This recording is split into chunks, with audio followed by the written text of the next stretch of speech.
Welcome back to the ZX Show, and we are here back in episode 2 of the season 2, and I'm here with Double D. Hello, my guy over here, man. So we did an episode before, but we did it for an open house, and we did it live in front of a few people.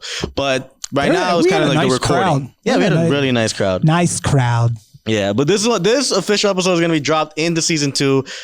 We had audio issues last time, Double D. Did we? Yeah, we did. What'd you mess up? What'd you break? Joshua messed up the audio. Oh, wow. Just throwing you under the bus, man. Wow. No. Joshua didn't mess up anything. If I was Josh right now, I would walk out. I would walk out right now. Look, I mess around with my crew all the time. I'm either messing around with Adam or Joshua, but the main guy is always Joshua. Always messing around with that guy. Good kid. He's our switcher for the ZX Show, but also our tech guy for this show. But moving forward, man, kind of similar to what we were talking about last time, but just kind of getting into it. Introduce yourself. People that may not know you, or they may have heard of you before, have seen you before. You know what I mean? You're everywhere around the place. All my accreditations. You have a big resume of credits, right? Of anywhere you've been through, rather if you're on-air personality or rather you're behind the scenes doing producing job. You have been around the industry for a while now, and just introduce yourself. Talk a bit about yourself. Celebrated my 4th year. Oh, September 23rd with BetMGM Network. I am a 2021 graduate of Illinois Media School, Lombard / O'Hare. We'll do the / O'Hare now because we're in O'Hare. Went from there. I would say it wasn't even a month after I graduated Sports Emphasis that I got the opportunity to work with the BetMGM Network. Got the job there as just a board op producer on their night show. 6 months into that, I got offered the morning show, full-time benefits, all that good stuff. There you go. Have taken that and turned that into executive producing on the weekends for Tailgate Kickoff. Bet for the Cycle was going for 2 years. I executive produced that. I also executive produce when my executive producer's out for The Daily Show. Okay. I'm also the director of board ops at BetMGM, and I'm also the sound engineer there as well. So I take care of like all the stuff, like all the sweepers and stuff like that. So from that, I'm also an instructor here at IMS. Yes. I am now the new instructor for the Sports Emphasis program. Having a good time with that so far. So how's that like? This is kind of a full circle for you, right? It is. It's something that I had to debate for a little while and really think about, because I do enjoy my time away from sports because my job is so sports centric. So it took me a little bit to decide that I wanted to go and be the instructor, not because of the students. I love the guys that are in Sports Emphasis. Hell of a bunch of guys that are in there, and girls. Excuse me, ladies. I don't say guys as in male. I just say guys in general. But great students in there. It was just the fact, do I want to have a break from talking sports, doing sports, being 24/7, 365 sports? It's a very tough thing, because now every single day I have to pay attention to what's going on in the sports world, not just for my show that I get paid to do, but to be able to come in here and be able to talk sports with these Sports Emphasis kids who, need to have a different take on things sometimes. Because, most of these kids or young adults or adults have grown up in the Chicagoland area and are meatball Chicago fans. Oh yeah. Diehards. Ride or die. So you kind of have to teach them how to take a step back from that fandom and process. I'm also the host of Blow the Whistle, coming up on our 5-year anniversary here in November, and the co-host of Bad Karma Wrestling with No Gimmicks Nick Johnston. So shout out No Gimmicks Nick Johnston.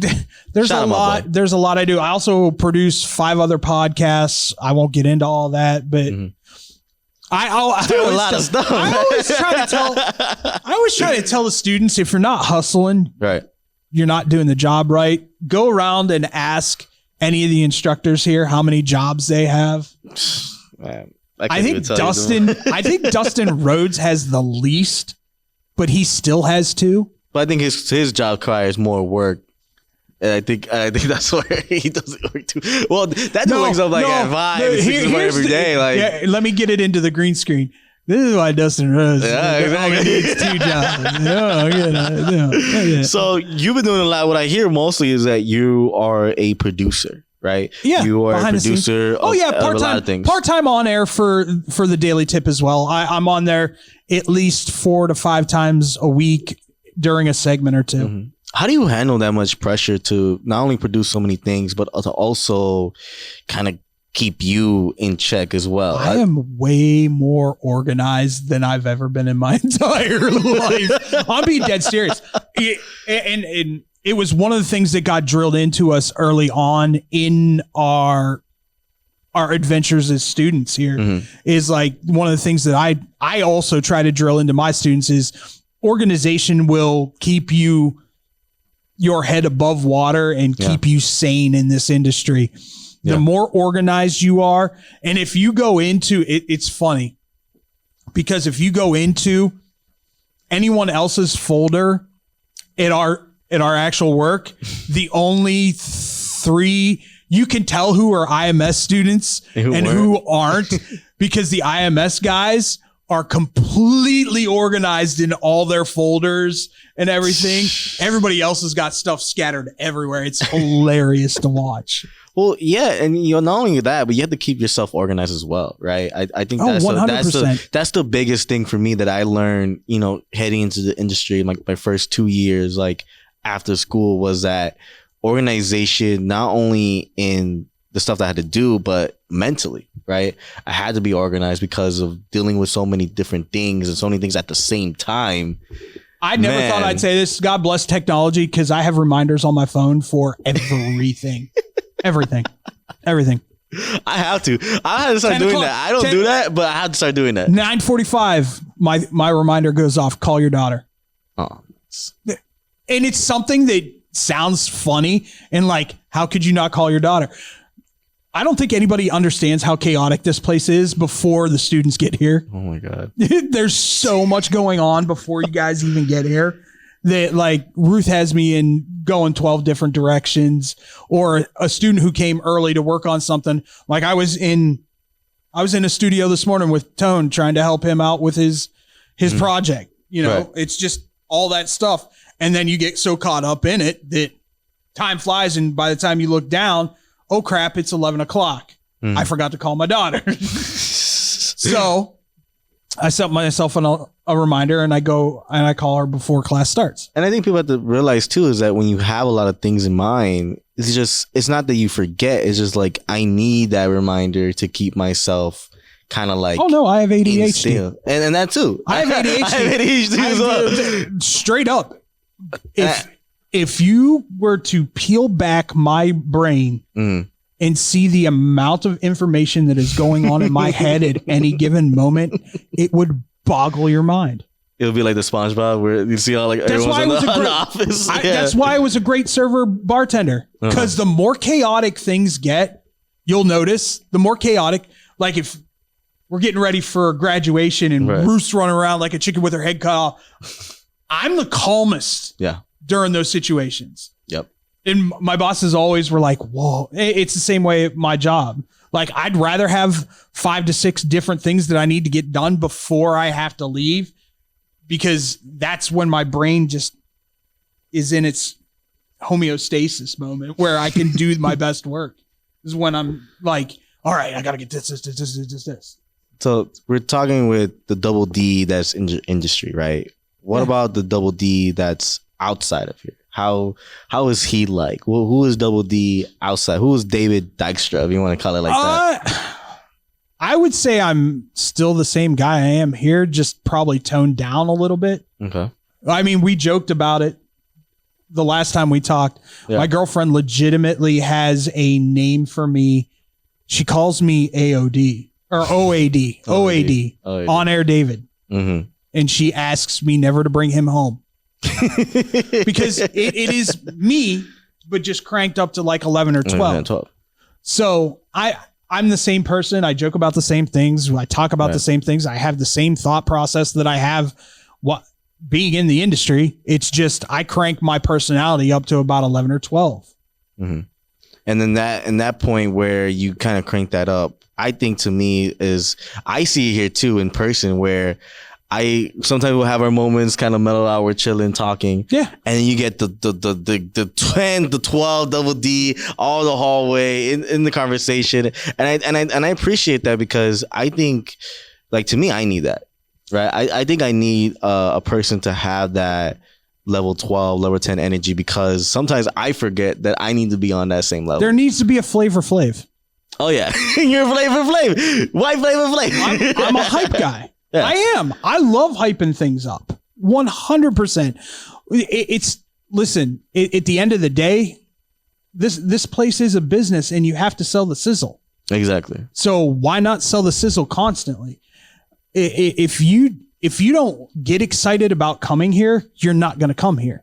Mm-hmm. So why wouldn't I be excited to be here and being an instructor? Because this place has been my home for the last 5 years. Right. This is where I come to get away from all the outside distractions, get away from all the negativity that may be going on in my life and all that. So why wouldn't I promote this as hard and hype this up as hard as I can? Because I have that passion for this place. It's the reason I'm an instructor. Exactly. And I think the students help that out as much as well, because I think when you have great students and students that actually relate to you as well, they're not just students, they're actually like people that you can relate to because one, they're not teenagers, they're actual adults. And some of them that do come in here that are teenagers, they're more mature for their age. He's got a teenager that's here that acts like he's a 50-year-old man. Let's not get that twisted. Let's not get that twisted at all. So a lot of your students that come to you, has there any been a point where, you know, you're just like, man, does it get overwhelming to have many students? Does it get to the point where it gets a lot? Or there are here's the problem. Every student is an individual. Yeah. And every individual needs to be dealt with in a unique and different way. And that's where I'm getting to. Like I'm pretty sure because of the way I see you as well, and I've seen it in person and full in the flesh, you are different depending on what person you are dealing with. I know who I can push and who I can chirp at. And kind of be harder with, and who I need to coddle and kind of just bring along slowly and make sure they're okay on a day-to-day basis. But once again, everybody has their own learning styles too. Yeah. Like you have to be aware of those things as an instructor. You have to be able to cater what your student needs compared to your personal preference on how you teach things. I'm a little bit more hands-off than most instructors just because, listen, at the end of the day, we're trying to get them ready to be in this industry when they leave. Yeah. We both can attest. Oh, yeah. Ain't nobody holding your hand in this industry. You have to learn on the fly. So I would rather you do your very best with every project that you possibly can. And if you think it's done, bring it to me. Yeah. That way I can show you, okay, this is where it can be better. I'm never going to ever berate or belittle a student ever because they're putting their heart and soul into these projects. But I'm going to show them how it could be better. No, of course. And you're always going to add that technical aspect to it. And I like that not only do you give them advice or critique their work, you have this relationship with them, which I kind of drew inspiration from because every student always can testify that you have a great relationship with them. Not all, and not every student, but most 90 to 99.8% of the students I have pretty solid to great relationships with. Yeah. And there's always going to be those students that you just don't click with. Yeah. But you work through it. And I think what I like about you was you kind of hit not only the great instructor of, oh yeah, he can teach me about anything, but the instructor that cares for you, that actually gives a damn about you, that actually, texts you when you're not here, or the one that like checks up on you like, hey, how are you doing? And I think that's why I wanted to pick you for the show because you've always given me this very sensei, like uncle, like, you know, this very you wise. may call me Chewy, thank you. No. This Chewy persona where if I listen to you and I'm in a room with you for about an hour, I will get a lot more out of that hour than I would get out of most teachers, because not only did I learn a lot, but I learned a little bit about myself as well. We're not just here to teach them about the industry. It can't be. Yeah. They're human beings. They're not robots. So you have to know what's going on. And I think that's what makes this campus probably different than any other campus. Mm-hmm. And I'm not saying that the other campuses don't have compassion, mm-hmm. but I feel like we go that extra mile to have that connection with our students of, listen, no matter what, you can get a hold of us and let us know, hey, this is why I'm not in class. Just bear with me. We'll be here and we'll understand. Because, and part of the reason that I come from that is because I came to this school at the worst time of my life. Like coming here about to get divorced from my second wife. Second. That's right. I said two. I said got two. Both. Two. He had both. And going through that and being in my darkest moments and realizing that if I didn't have Hannah Brummer here, who was the student liaison at the time, mm-hmm. The student coordinator. Like Kilo is at Chicago. Yeah. Mm-hmm. And I didn't have, you know, the instructors that I did. Shout out to Jacob Haglock and Tom Moroniak. Love you guys. Will always be my mentors. Those guys took time out of their day to make sure that I was okay. I mean, I had sessions with Hannah. And that's kind of where my positive frame of mind came from. Hannah, I nicknamed her Skittles because I told her she could throw up and it would be rainbow colored. That's how positive she is. She always saw the positive in everything, and she would promote positivity, you know, be part of the vibe, the positive vibes. Right.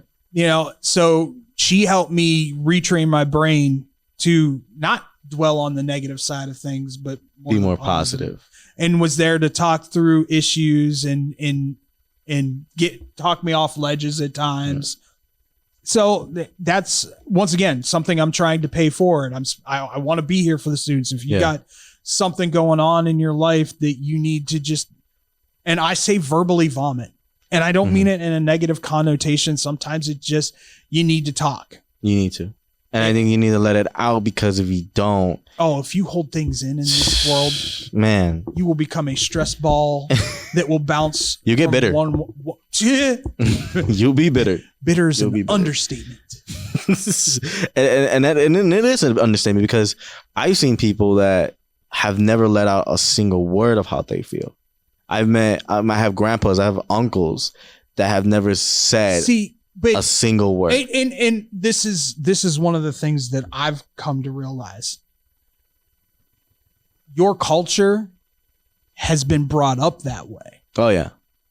My culture is just now getting to it's okay to be an emotionally in touched guy.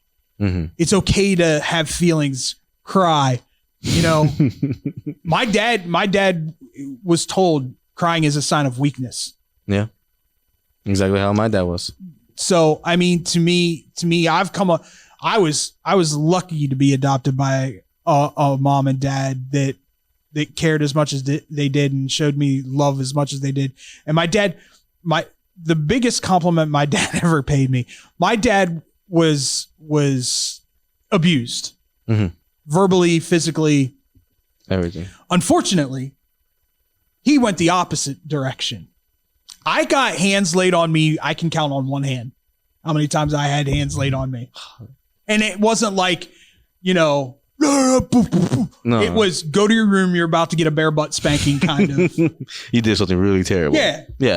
I'll give you an example. My dad caught me punching a girl once because the girl pushed me and I went, boop, Hey, rated Because E for everyone.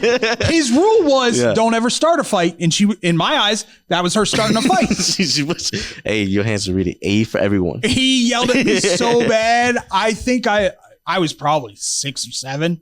Oh, I may wow. have tinkled in my pants a little. I bet. No, Because my dude. dad never raised his voice at me. Uh-huh. Ever. The kindest, most sweetest, like, You ran that he's day. my best friend. He's my best friend. He Right. was. It sucks that he's gone. But at the same time, you know, he's up above partying with my mom, hanging out, pearly gates, and having a good time. I know I hate to ask you this question because I know if No, someone go asked ahead. me this question, it will suck. I'm the most open book you would ever want to meet in your entire life, Alex. Like I know, I've seen it. I don't hide things from people. Do you miss your dad? Do you miss your stepdad? There are times. Okay, so how do I put? Both my mom and my dad had diseases that were just crippling. So my mom was diagnosed with ALS. Mhm. That is something that you can live for a multitude of times, or it can take you very quickly. It took her 6 months to the day that she was diagnosed with ALS. Wow. Yeah. But the day before, you know, they took her off the ventilator, I go in there and she's literally having to do a full body convulsion just to take a breath on the ventilator. Wow. And, you know, my dad came to me after and goes, "Hey, I want to know your opinion.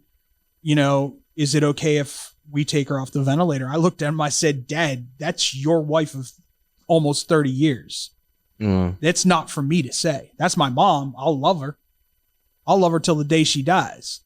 And what took you to say that? I think to me, like, It's not my call. That's my mom. That is not my wife. That is not the person that and once again, maturity being what it is. yeah. I was 25 years old, if that. I can't sit here and tell him to do that or not to do that. That's me being selfish because I want my mom to stay around. That's true. No. Yeah. No, she was just doing a full body convulsion. Just to breathe. Just to breathe. No. Yeah. Let her be at peace. And that's where her family got really mad at me. Because she was diagnosed, and like a month later, I got asked to be a corporate trainer for Burger King. So I had to move down to Florida. But I told her I wasn't going to do it unless she told me it was okay, because I didn't want to leave her and dad. Yeah, exactly. She said, "Go. This is your life. You need to go live it." So I went. We said our goodbyes because I didn't know if, like, neither one of us knew, like, she could pass it in the night. Was that weird for you at all? Like, just It was emotional. right? It was emotional. So when I actually did get called back up because she was in the hospital struggling, there was a difference in my mourning compared to everybody else's in that family's mourning. I was there to celebrate her life. They were all there to mourn her death. And they had a huge problem with the fact that I was laughing, having a good time with friends and family, and lifting her up instead of going, "Woe is me, woe is me." Wow. And guess who I haven't talked to since then? I have not talked to a single member of her side of the family since that time. Because they all chose to make a decision on who I was as a person, and that I didn't really love my mom. Once again, you don't know me. Yeah. You don't understand me. Why are you judging me? Exactly. Once again, let's move on to my dad. Dad diagnosed with stage 4 liver cancer, given 6 months to live. That mofo lasted 4.5 years. Oh, shoot. 4.5 years he fought that disease, man. Chemo, everything.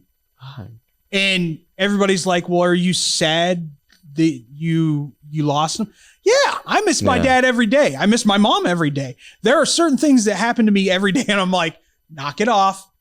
Like my ex-wife called me up and going, "Hey, we need to get our daughter a Bible because her homeschooling is a little Christian based."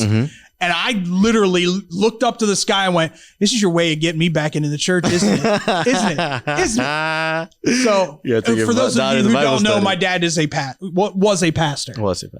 And literally preached up until 6 months before he died. Wow. I said, you're going to die with your boots on, aren't you? And he goes, yep, pretty much. He couldn't stop. He loved preaching. He loved helping people. But no, it was the same way with my dad.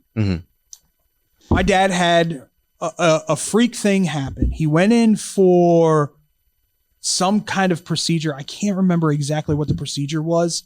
He tried to roll over in the middle of the night. His leg got stuck in the blanket and he ended up falling out of his bed and breaking his hip. So he had hip surgery. Along with the chemo. So he had hip surgery, which I'm sure the bones were more brittle because of the chemo. Well, for sure. So he goes in for the hip surgery. He never really came out of the anesthesia from that procedure, from the hip surgery. Like, we went up there and he'd have moments of recognition, but like he couldn't form sentences. He was gone. And I knew he would hang on until my sister and I got up there and I told him it was okay for him to go. And my sister told him it was okay for him to go, because that's why he held on as long as he did. I'm convinced of that to this day. He didn't know if we could survive without him, and he needed to hear that we were going to be okay. Wow. But once again, did I cry at his funeral? A little bit. They did a beautiful montage for him where my sister and I looked at each other and went, where the hell did they get those pictures?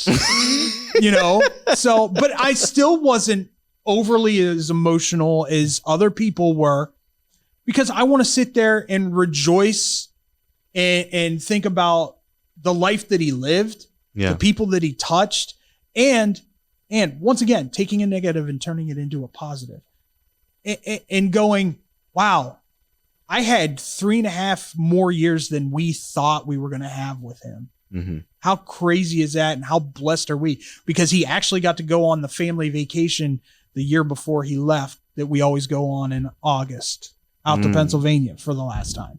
And I've got pictures from that I'll treasure forever, because it was his last trip to Pennsylvania. And how did you feel, like, especially with like the 6 months? I find it weird that in those 6 months. Do you know what that jerk did? I love you. I do. But you were a jerk on this one. Do you know what he did? I was at work and he called me and told me about the diagnosis. I lost my stuff. Oh my God. I went in and told my manager, I don't know if I can finish the shift. My dad just told me he's got 6 months to live. And I'm like bawling my eyes out, snot coming out of my nose. This is what makes it even worse. My wife at the time is down in Florida visiting her relatives. I had no backup, none at all at that time. Now I'd have my boys, but which I had with Tyler. Like when I found out my dad died, Tyler and Emily were the first two people that I called, and they happened to be in Vegas. And it's a funny story now. They decided to come all the way to the country. And I just know my mom and dad were out here. Okay. So I call him, and they're in Vegas, and she answered the phone, and we have this little back and forth like big brother, little sister. And she goes, "What do you want?" And I went, "My dad just passed. I just wanted to call and let Tyler know."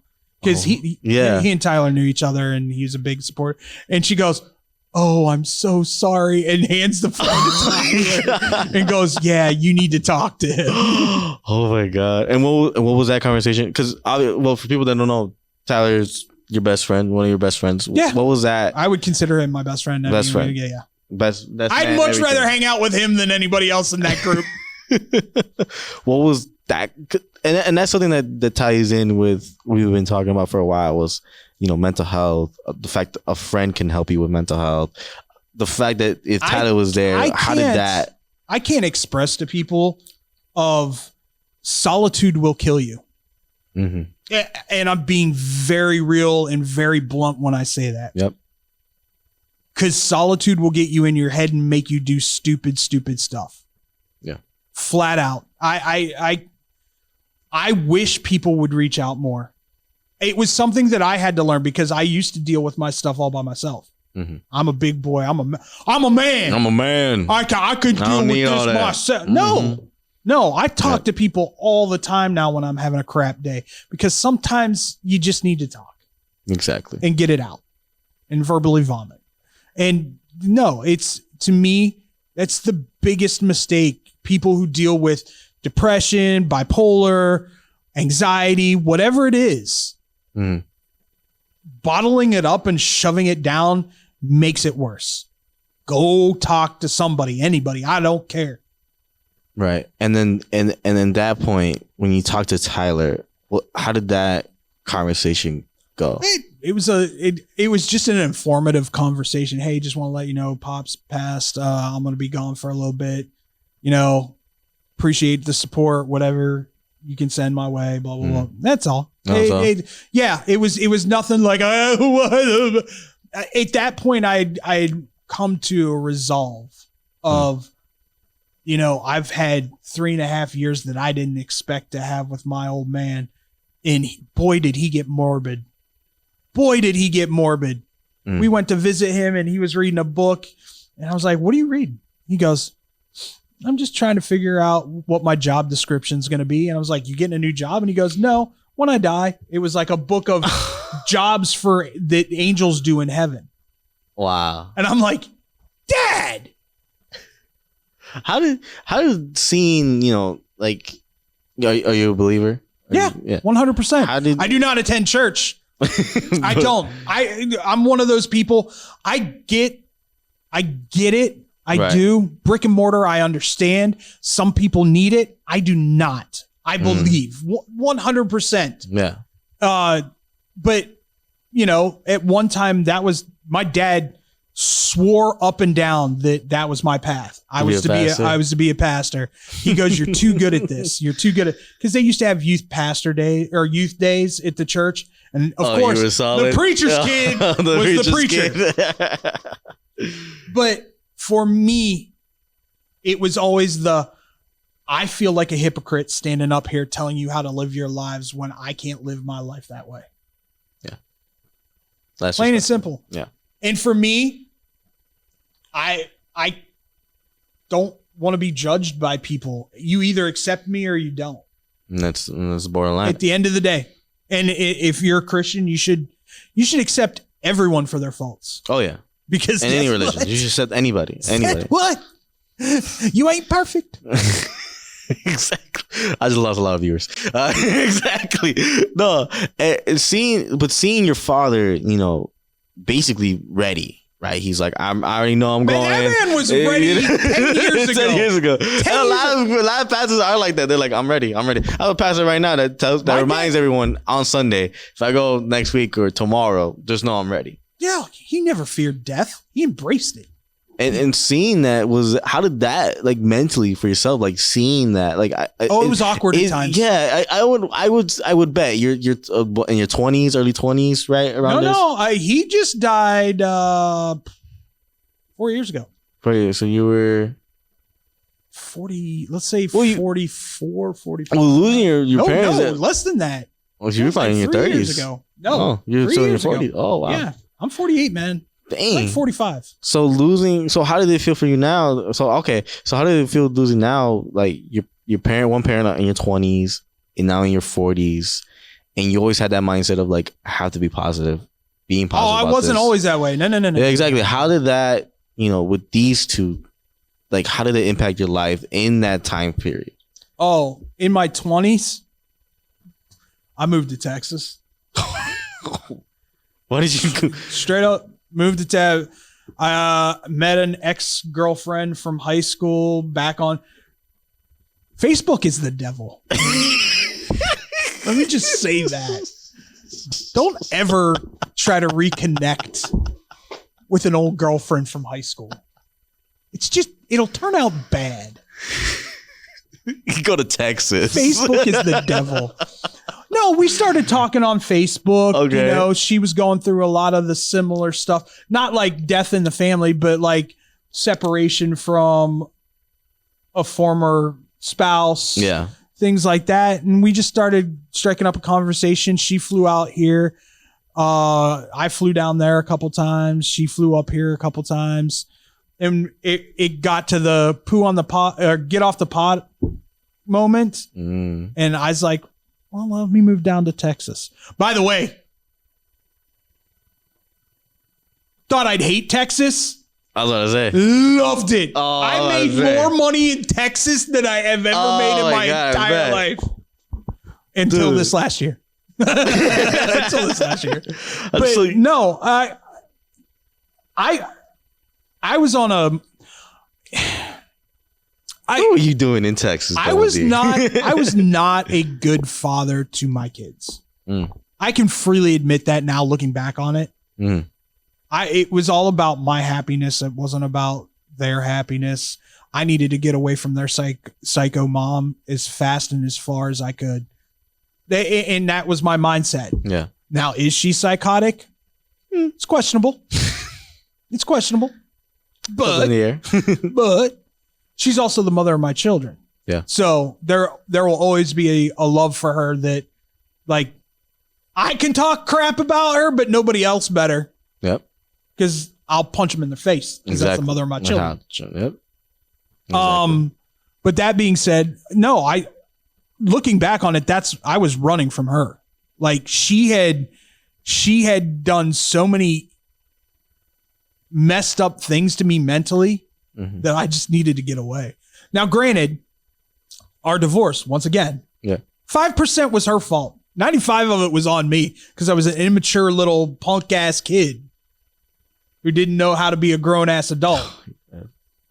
But I mean, I went down there. I had a great time down there. But once again, everything happens for a reason. And some of the most crappiest things in my life that have happened to either me or somebody that I love have turned out to be what needed to happen for me to take the path that I'm on. I got a phone call from her hysterically crying, saying her ex-boyfriend had done things physically, mentally, emotionally to the kids. Wow. I literally called my dad and said, send me money so I can get to Illinois right now. And I took a picture. There was an aluminum baseball bat in my passenger seat. I will thank my dad until the day I die for not sending me that money. He said, I want you to take 24 hours. I will send you money in a day. Because if I'd have gone up there that night, we would. I'd be in jail right now. Yeah. And rightfully so. Rightfully so. I would be in jail right now. And I have no quorums about that. It took everything I could do when I got up here not to do it. But I didn't. That being said, from that, I moved back up here. Left a girlfriend that I cared about greatly. Left a house that we had just bought together. Oh my God. Yeah. It was a lot. And, I'll sit here and say that I haven't always picked the best people to associate myself with. Whether it be in a relationship or in a friendship, which is also a relationship. Yeah, exactly. But everything's led me to the path that I'm on now. And everybody's like, do you ever regret anything? You can't have regrets. Not at all. You can say, yeah, I could have done it different. But once again, if you did it different, you wouldn't be on the path that you're on now. Man, dude. I'd still be bartending and serving. Oh God. And I think about that. It's just like, wow. Like the love of the kids, you dude. Here's the thing that I want everybody to do right now. Think about the worst decisions that you've made in your life and how it's changed your life for the better. Think about it. Wow.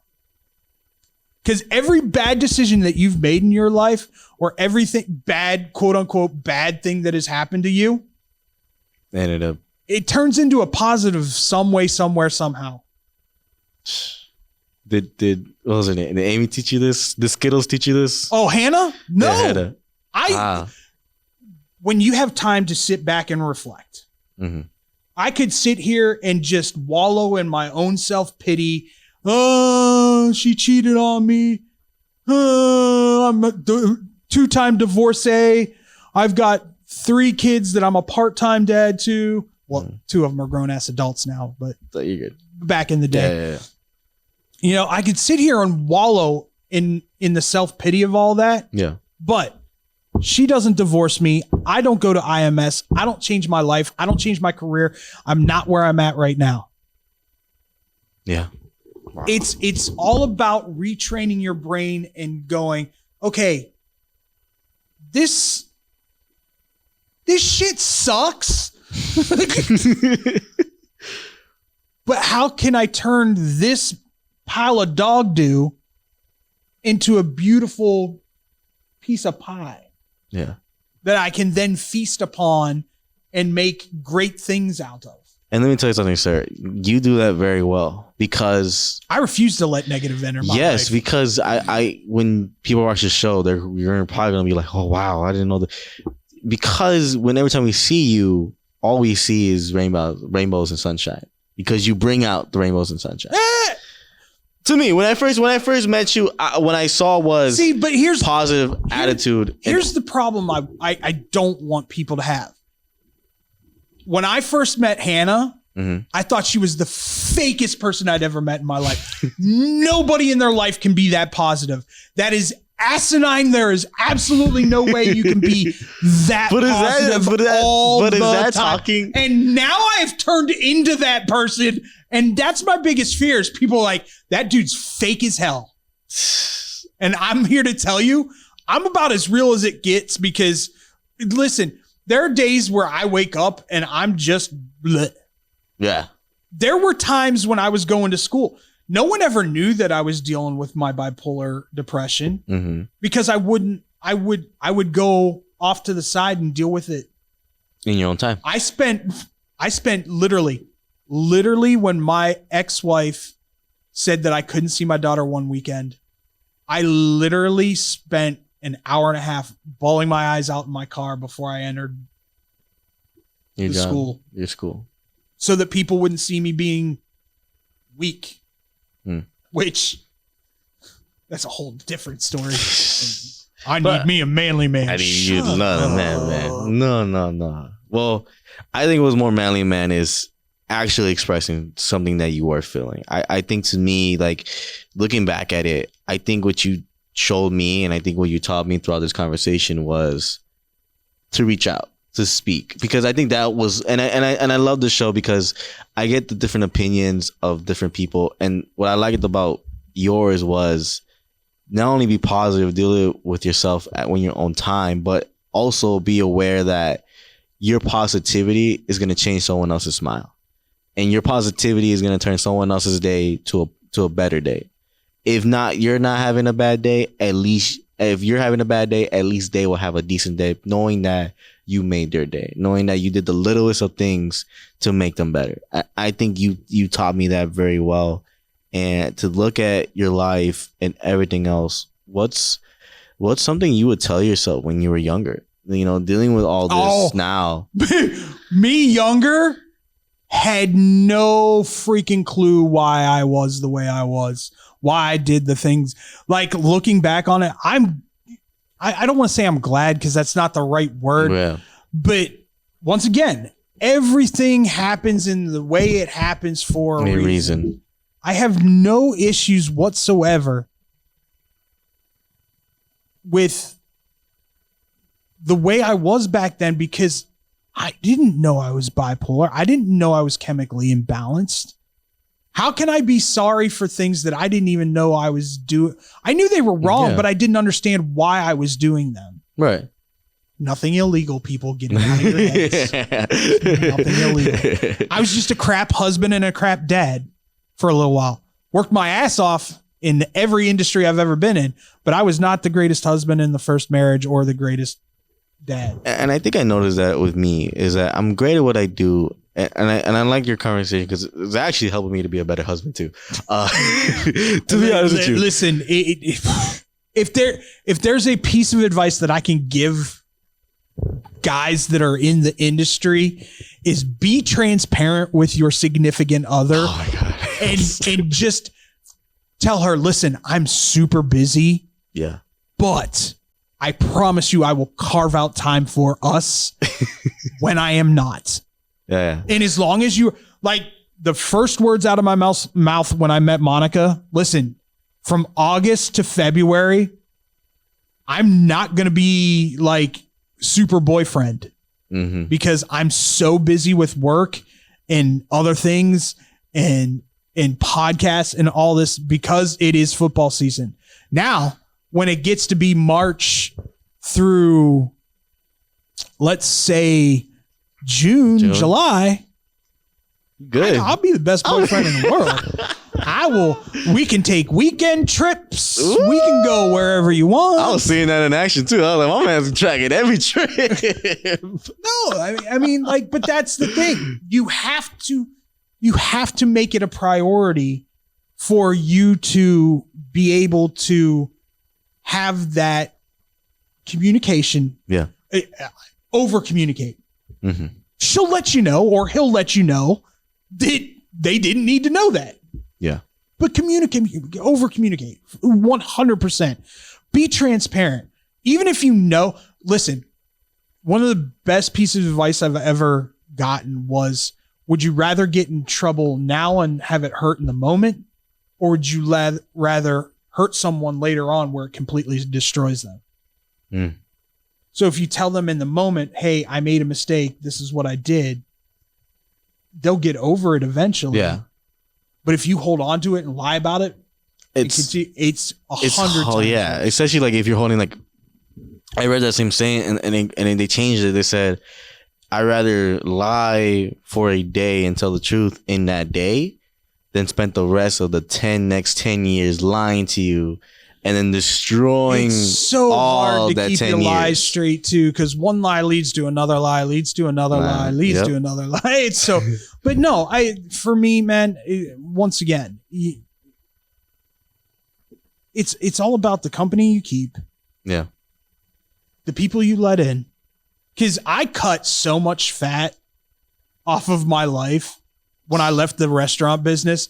And now from the outside looking in, I'm going, God, how did I survive in such a toxic industry? An unbelievably toxic. So to me, it was the best move. And now I've turned into Skittles Jr., I guess you'd call it. No, because I mean, I'm a little different in the way, like, everything was always positive all the time.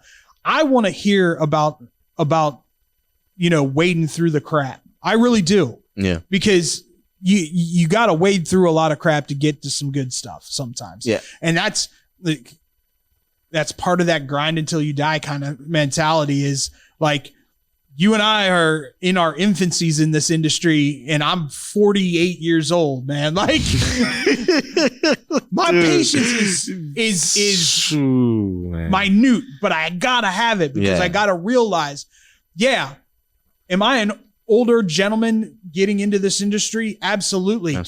But I'm still in my infancy of this industry. So I've got to have that patience for it and realize it'll come. It will. So this last question kind of comes through me, and I think this is a proper question if someone were to ask you this. If I keep messing up all the time, but I know what I'm messing up on, and I know what I have to do right, but I never do it, what should I do? My mom had a great saying, only a jackass kicks himself in the same place twice. So if you're not making mistakes and learning from them, either you're an arrogant ass. See what I did there, donkey? No. Or you enjoy living in that drama.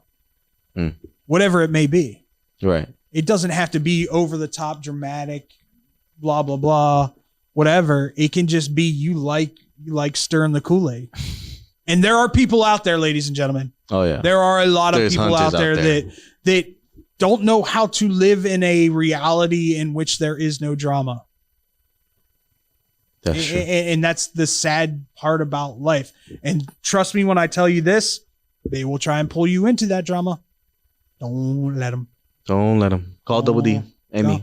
Yeah, I mean, just talk. Yeah, no, I'm not a violent guy. I don't need to be. I'm a big dude. I look like a biker. People are scared of me just because I look the way I do. That's the funniest thing of it all. I've never. Like everybody, dude, you have no idea how many students have come up to me and said, you are intimidating as hell. And I'm like, I'm the biggest teddy bear if you just talk to me. I think the thing that intimidated me was your beard, because I felt less manly when I saw your beard. I'm not gonna lie. I was like, best beard. Oh, that's a great beard right there. Look at that beard. Just look at that beard. Get a full. We can't zoom in. I'm gonna zoom in on that. Listen, that's my Viking heritage right there. Right there. That is all Viking all day long, baby. That's all that is. Man, this has been great. Which is the funny part, because I always touted that I was half Irish, half Italian. And then, the girlfriend got me Ancestry.com for my birthday. Oh. And I did it. And I'm like 2% Irish and 3% Italian. Well, the rest. It's all Scandinavian, fjords and all that. Yeah. I'm a Viking for sure. It's all on the edge of the islands. All my geology is all on the edge of the islands, from Ireland to England to Norway to Finland. It's just all, I'm like, God, my ancestors pillaged and plundered. I'm definitely going to put a Viking cover for this episode. But once again, it's first and foremost, know who you are. Yeah. That if you know who you are, like we talked in the last episode. Yeah. I could give a rat's ass if you like me or you don't like me. I am who I am. Mm-hmm. Either you like me or you don't. I've got enough friends. Yeah. I don't need any more. I'm 48 years old. I'm a grown ass man. Hey, literally. Yeah. If you like me, great. It could lead to something great. You don't like me? If you don't, move on.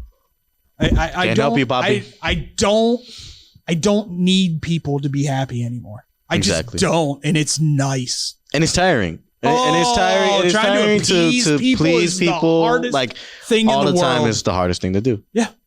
And I appreciate you saying that, because, I mean, man, how can you? To me, it's like that theory on the train, right? You either save one life or you save five other lives, right? And when it comes to this situation, I'd rather save myself, because it's too much to pleasure a lot, and especially when you know that your not in a good mental health space. is more important than anything else. Exactly, and that's what I was gonna get into. Period is more important than anybody or anything else. And that's what I was gonna get into. If you already having 15,000 problems, unless you have kids, then that's let me. I will give my son calls me today and says he needs my left kidney. I'm out.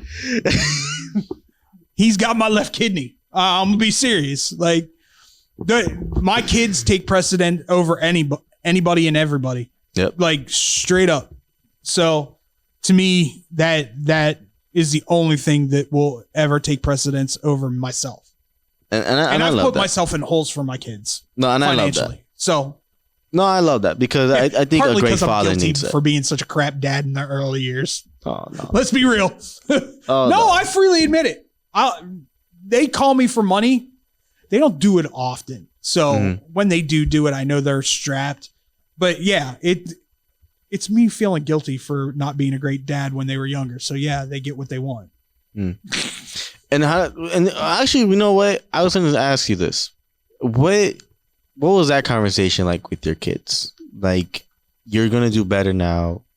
Oh, you mean with my youngest? Yeah. Compared to them? Oh, there was jealousy.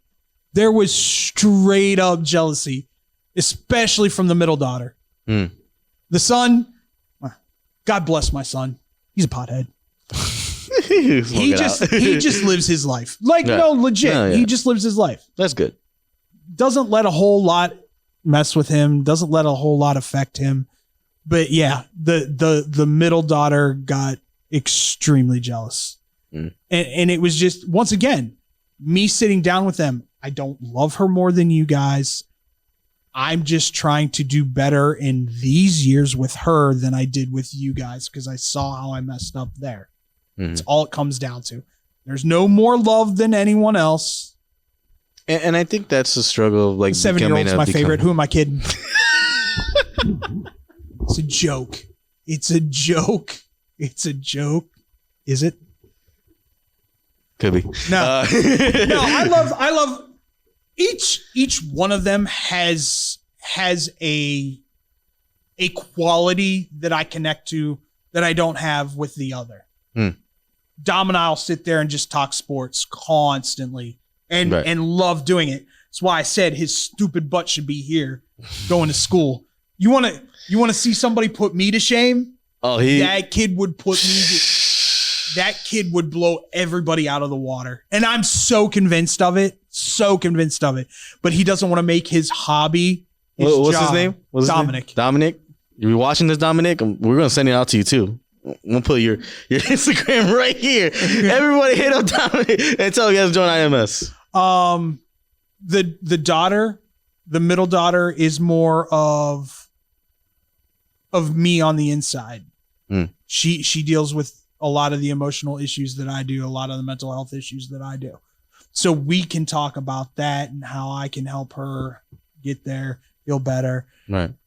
And then with Ray might be the funniest kid I've ever met. Ray is awesome. The most mature 6-year-old you'll ever meet in your entire life.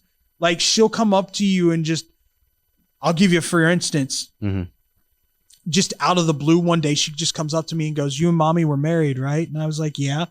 Do you two not love each other anymore?" And I was like, "What?" And she's like 5. Wow. Like the introspective workings of her brain. And her figuring that. Yeah. And I said, no, we still love each other. It's just in a different way now to where we're more friends than we are mommy together, and dad, husband and wife. And she goes, "Oh, okay." Wow. And she's so in tune with herself. She all she wants to do is TikTok. So it's so funny. It's so funny. But anyway. Look at your kids. What do you hope for each and every one? Because they have, proud.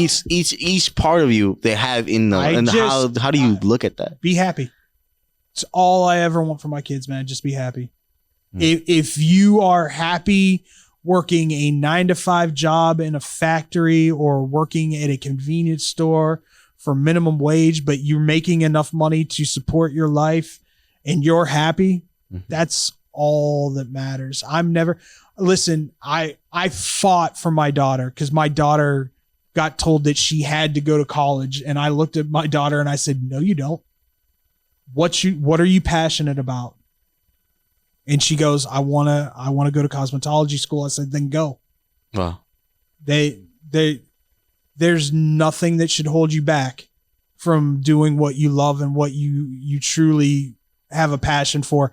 And my ex-wife went and got a haircut by her and legitimately called me up and goes, "She gave me the best haircut of my entire life. She is phenomenal at what she does." Wow. And then recommended her mom, her sister, her sister-in-law all go to see my daughter, which, I mean, you can't ask for anything more I'm a very proud papa.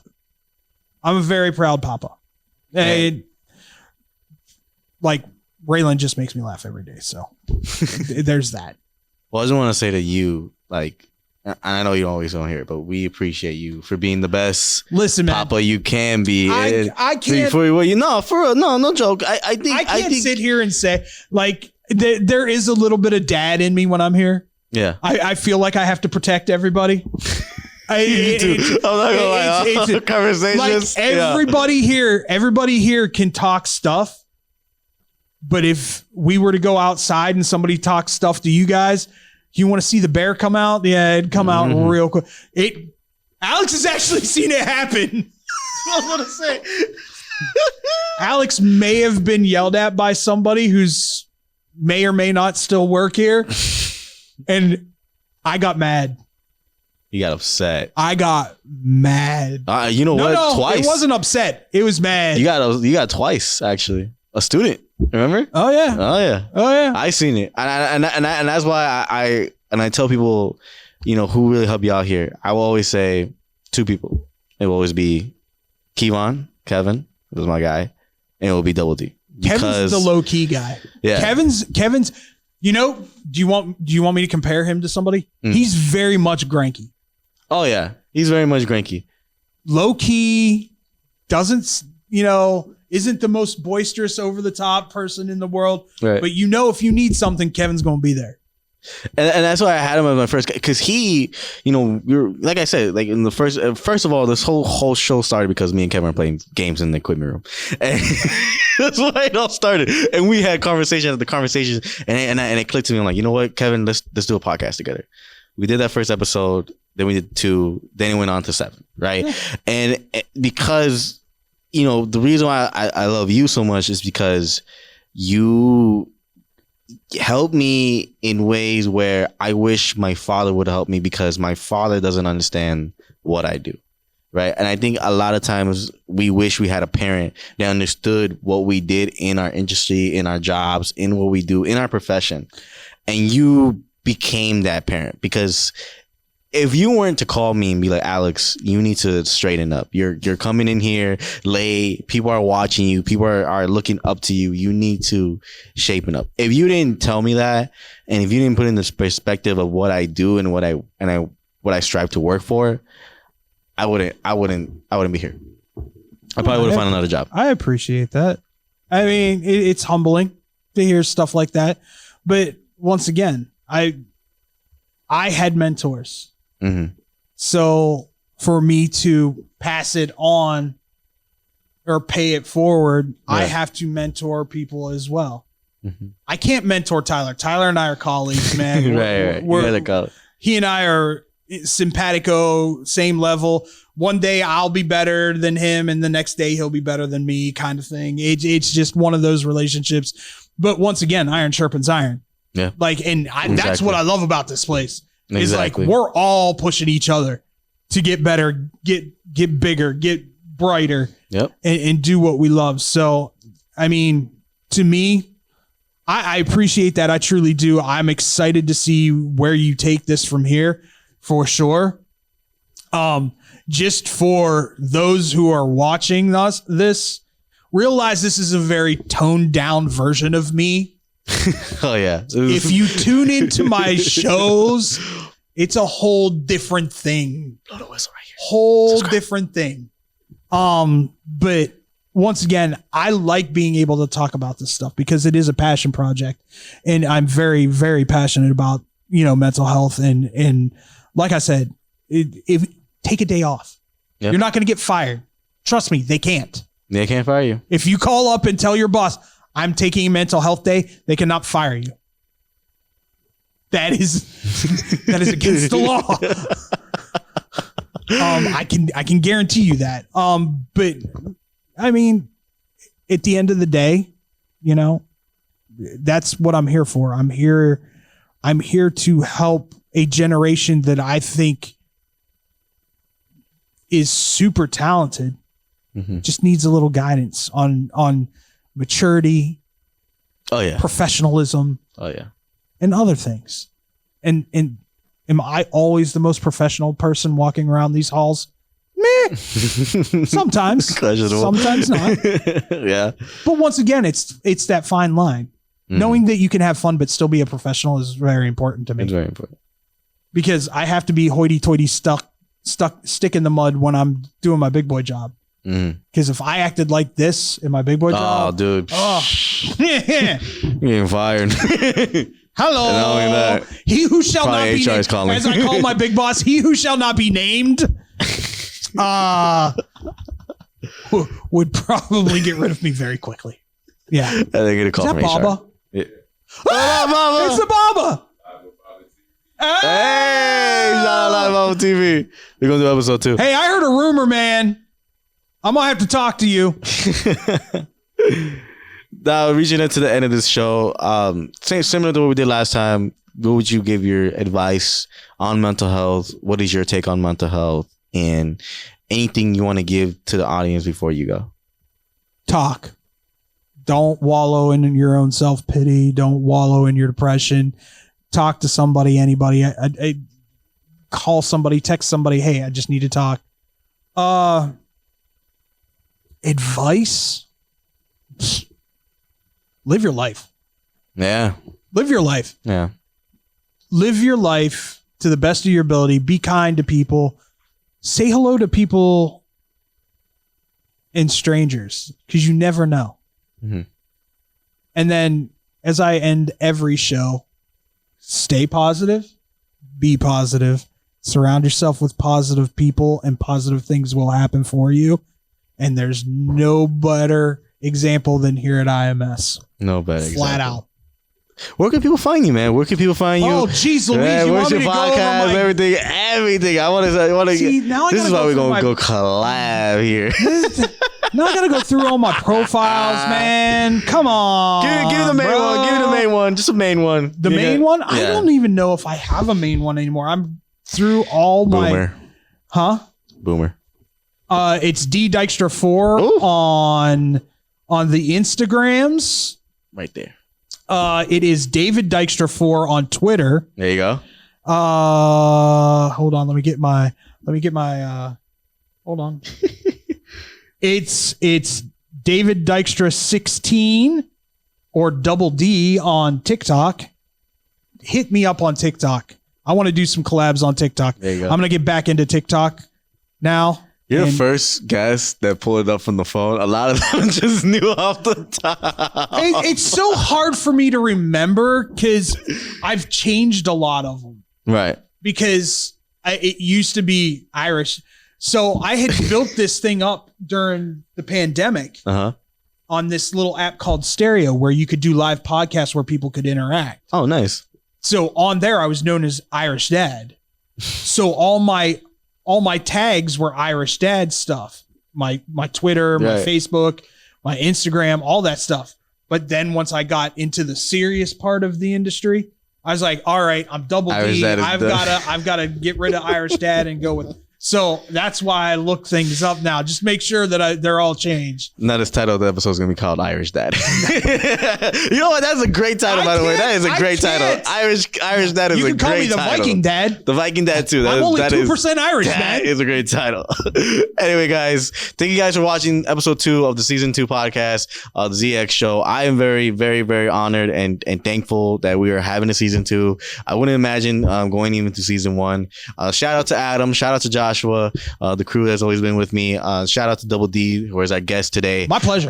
Thank you so much for being on the show. I really do appreciate you coming on here. And like I said, I really do the things that I said. I really do mean them. I do really do appreciate you, and I do very much love you.